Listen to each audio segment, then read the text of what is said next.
If you are anything like me, you buy a book, read it, by the time you get the next one, can't remember anything. What a waste of time. Gotta do something about it. Imagine if every time you were having a discussion with someone, you could go to your brain, find that fact you read somewhere, and win the argument. How awesome would that be? Now, some people do have photographic memory. They remember everything. You and I are not on that boat. You are watching this video, dude. It turns out smart people like Ryan Holiday and Tim Ferriss all have systems for retaining more of what they read. It all comes down to revisiting the content. That's simple. Have you ever learned a language and forgot it for a while, then you run into that friend you haven't seen in years and nothing comes out of your mouth? Your brain is dead. You're like... That's your memory working in the background, remembering information that is frequently used or important, and forgetting the rest. So that language that you stopped using for a while is mostly gone. Sorry, your memory works in mysterious ways, but don't worry, there is a way around it. Jordan Peterson, who's someone known to have lots of facts ready to rock, have said many times he doesn't have a photographic memory, he just writes a lot. That's a delusion often. He says writing is the best exercise to become articulate. That's why writers have such good stories and know so many things. Sometimes they make you feel like an idiot. Well, it's because that's what they do for a living.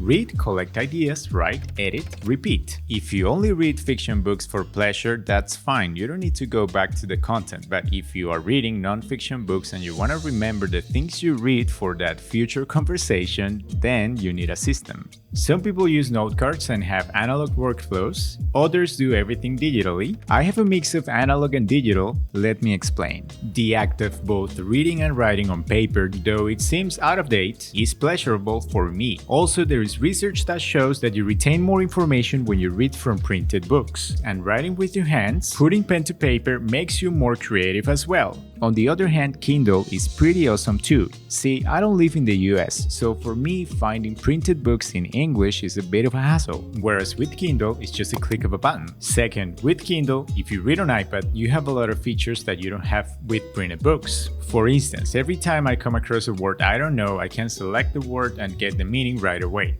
Maybe don't know someone, same thing, and get to know him. You can also highlight, handwrite your notes, and go back to them in order. It's incredible for students or anyone.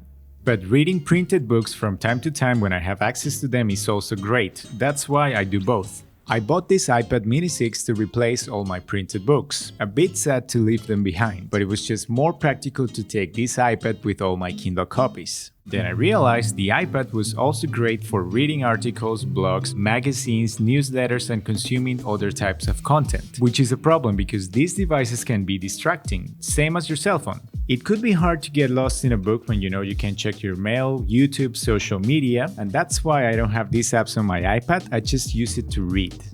Onto the system to collect your notes and highlights. My system is pretty simple. Every time I'm reading a book, whether it is a Kindle read or printed book, I highlight and take notes. That's a step one. It can be time consuming, but if you take the time to highlight the things that resonate with you, think about the content, digest the information, write down your own ideas and play with them, you will create a stronger brain connection with the information you are reading. You are learning.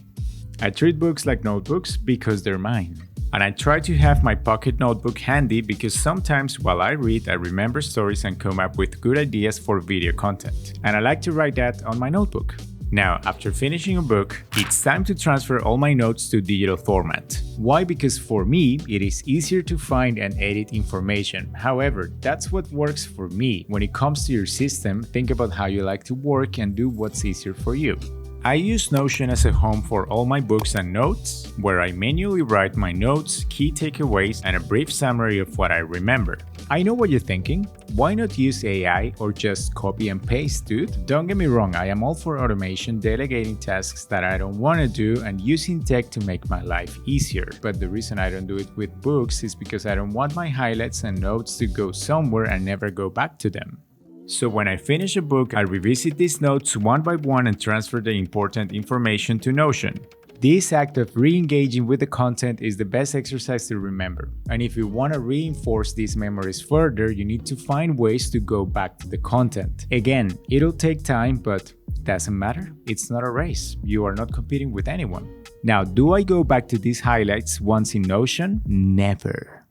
Kidding, I do go back to them when I'm doing research or writing the scripts for these videos. If I need to recall something related to, say, dopamine, I go to search, type dopamine, and see everything dopamine related with just a click. That's why digital wins. And that's my way to re-engage with the content. I know my system is not perfect, but it works for me. Let me know what you think. Thank you so much for watching. If you're new here, don't forget to subscribe for more content like this and give this video a like. I'll catch you in the next one.